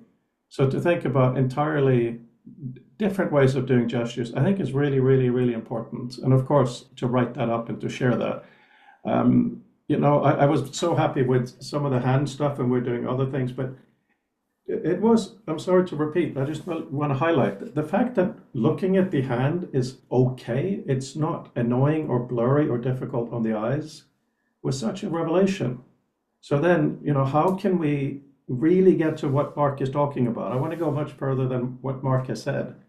We have a perfectly authored academic document where the author is aware of XR. They have specialized tools that don't exist yet. The most basic thing is what I've shared with you guys as this 180 panel. Of course, it's very basic, right? It is a point to disagree with. But to make it dimensional is really, really hard, I think. To make it dimensional but not messy. I think we can get there. And what I really want to see on the day we do the demo at ACM Hypertext, which is kind of our coming out party, is someone puts on the headset, spends a minute or two being told various things, and then they're in there. Yeah, yes, I understand that, Dini, he's made it 3D, but there is still a difference of when you go from proceedings to paper, what happens to the proceedings, right? Right now they kind of zoom out. Is that what we want, or do we want them in a spot in the background? When you pull something out, how do you manage them? In my experimenting, it's really quick to get messy. And you want to make it messy in the good way, Dini, in the good way of being able to pull out different pieces. I think that is absolutely crucial. But how do you want to do that? How do you want to do the selection? How do you want to pull it out? Do we want to assign different meanings to the manner in which you pull it out? How do you want to annotate it as being important? Do you want to literally write on it, or do you want to be able to flick it up to say, this is great? All of these things now, I think, is really fun for us to talk about. So it's difficult in a fun way. It's still difficult. Mark. Yeah, I mean, your point about, for instance, transitioning from, say, a display of a proceedings, which in our sort of meta language we're thinking of as a binding of objects to effectively a single object. I think actually quite important there is the fact that you're moving.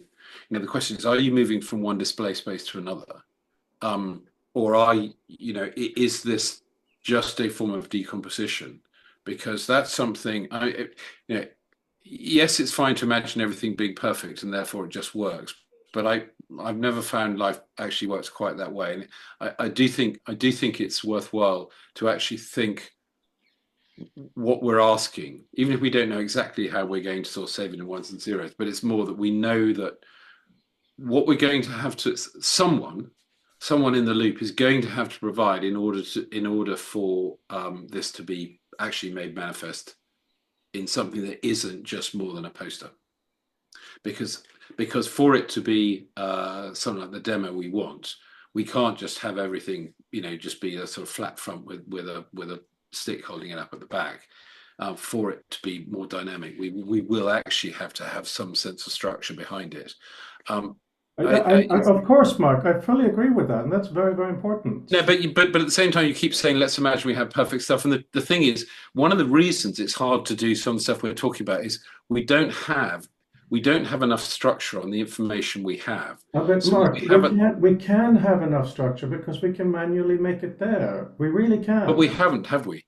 Yes, we have. If we decide on, let's say, 2 papers that are exemplary, we can manually mark them up to be absolutely amazing. We can do that. Well, that's what exactly. So that's what I was raising earlier, and then we segued off something else, saying, well, we don't need to do that because let's just imagine it works.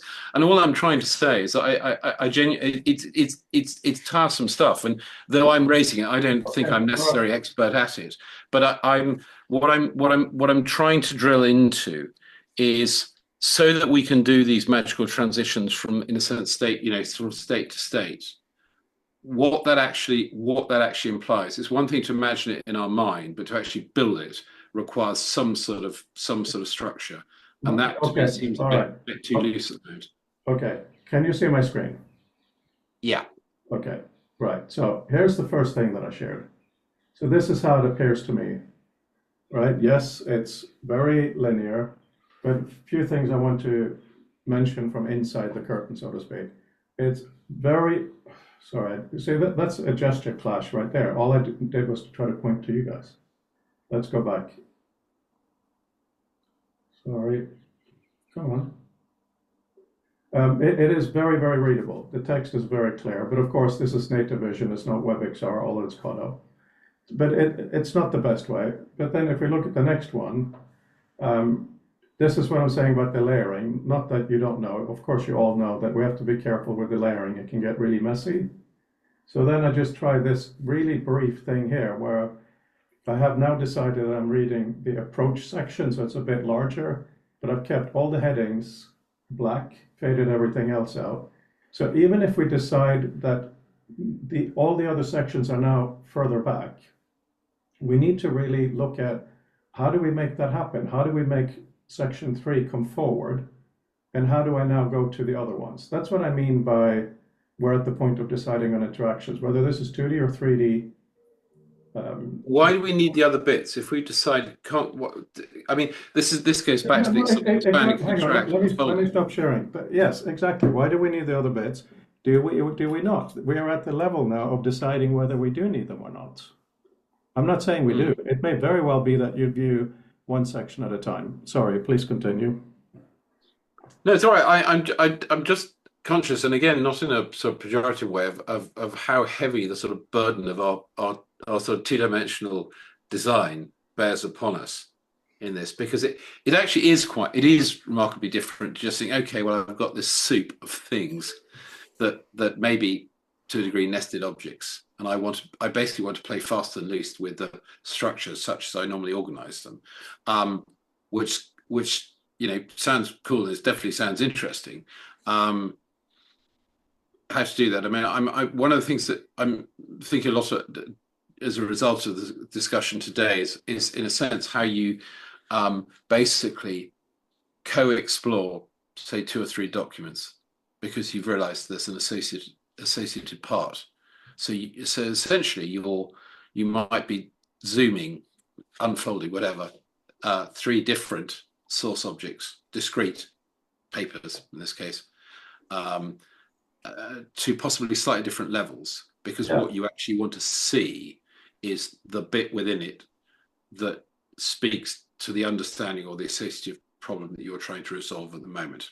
And we need to make that possible. And to make that possible, we really need to start sketching and writing. I am seeing this. I now want to see that. In order for that to be possible, I need to be able to do it in this way. Okay, so how would you mark up a document to do that then? Well, that's what I'm looking at different ways. One of the ways we've looked at that I'm happy with. But I mean, I don't mean as not as a design, but how would you mark it up? You mean the document, me as a user or me as an author? No, exactly. So without doing it as a drawing, how do you envisage me as the author to make it for you to read, or me while I'm reading a document that's created? I need to know what your question is. Okay, see you later, Dini. Andrew. So what it meant was that so if you need to, unless you're going to simply walk the fixed hierarchy of the document in terms of its sort of standard numerical outline as we use at the moment, how do you envisage not seeing but actually signaling that these parts of the document have an association, or this section here is actually associated with figure 2, which is actually 3 pages away in the original source document? I'm just interested how you think about that, not as a visual design, but as a construct, how that's signaling. Mark, I'm a visual person. If you want to hear me say something, it's going to be visual. I'm sorry, that's my language. That's who I am. I think visually. In a case like that, for a very specific question, one thing that I think would make sense is people refer to figures in papers. So even if they don't refer to a figure directly, there is a figure. It may make sense to, in the flow of the text, have the title of the image, and you can click on it to make it come big, or you can have a thumbnail, and then you can move it around. That particular bit I don't see as a challenging question. It is very similar to how I see an endnote in Reader. You can click and you get it right there, or you can have it as a small thing. Is your bigger question how to author for different kinds of views, or What is? No, you've encapsulated quite neatly, because where you see the word figure or table at the moment, we do that, and we have a convention that in systems that allow it, we'll make that a link, a jump link in the document. You can do that in a PDF at the moment. But you can't put figure 1 at the end of every sentence or every paragraph that relates to figure 1. So that's what I was thinking about. To answer that question, in the image that I provided, the images are there on top of each section. So you can choose, they're there as thumbnails. You can choose to expand them to look at them properly if you want. You should be able to move them anywhere as you want on the screen, to have it big, to interact with it if it is an interactive one, or to move it back. But this is only one basic mockup. And all I'm really arguing for today is we need many, many different mockups, because these are some ideas, and I hope they will not be the final ideas. You know, the question is, how would we want it ideally? And I'm very grateful for Adam's suggestion to use the panorama feature and the vision as a test, because then it's no longer in the mind's eye. Oh my God, Alan, we can see you. And the space shuttle. How are you? You are not muted. You're not muted. Sorry. What? Good? Good. Yes. I look forward to you coming in as a both experienced and naive person to play around with Andrew's systems. It is very simple. You put on the headset, you type in futuretextlab.info in the web browser, and then it tells you how to do stuff, and we tell you no more. Ha ha ha. All right. I look forward to it. The Monday sessions are getting quite colorful these days, because things are being made, so disagreements are more real. It isn't just oh yeah, everything should be in space and movable. You know, we're kind of past that. I was dumb enough a few weeks ago to bring in a former student in the middle of one of our rah rah rah, and then yeah, that was funny, but it's all good. It's getting elevated every day.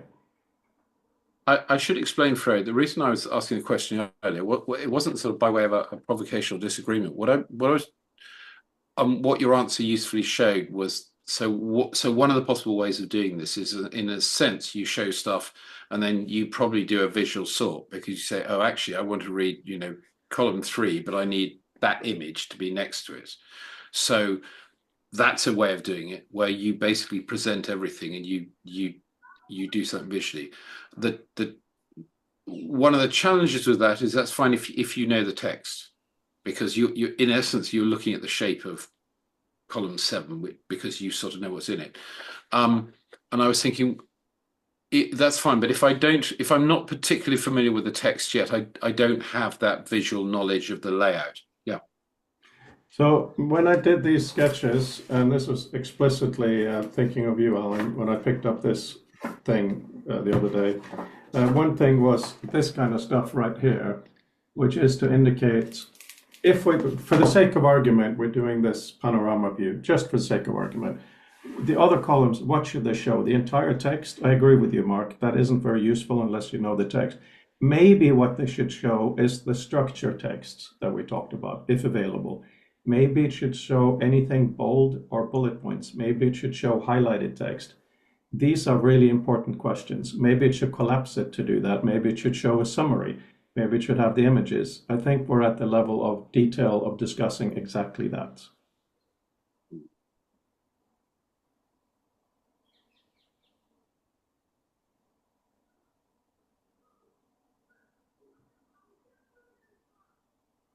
I can imagine several. Also, we might be thinking about sort of seeding the thing with several sort of, in a sense, known deconstructions, because obviously today most documents won't have some finely worded metadata. So we expect it in the future, but we obviously won't have it now. So what we will get for free is normally the in a sense, the standard outline. But there may be something we've already sort of looked at that we may want is the sense that you may take what would otherwise seem like an odd assortment, where you say, no, actually really what is, I want the title, the abstract, and the references. Yes. Oh, you're all. Oh, bye. So bye, Bramble. So that's something that maybe to sort of put on the side of the jotter. I mean, the chicken egg here is until we get it to the state where we can really now show it to somebody who's going to come into it cold and then to be able to say, does that actually make sense? I couldn't guess as to whether that's a good thing to do.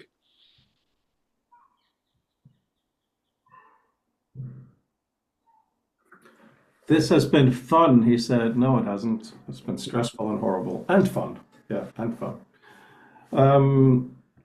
Right. So thank you all for coming. That's good for today.